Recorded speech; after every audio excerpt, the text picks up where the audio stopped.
Good day all. இன்னைக்கு நம்ம spoken English கிளாஸில் ஷார்ட் சென்டென்ஸ் தான் பார்க்க போகிறோம். This is for you. இது உனக்காக. This is for you. இது உனக்காக. It is not nice.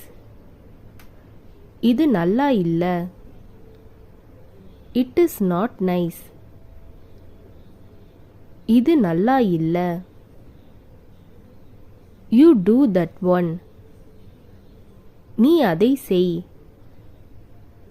You do that one. நீ அதை செய்.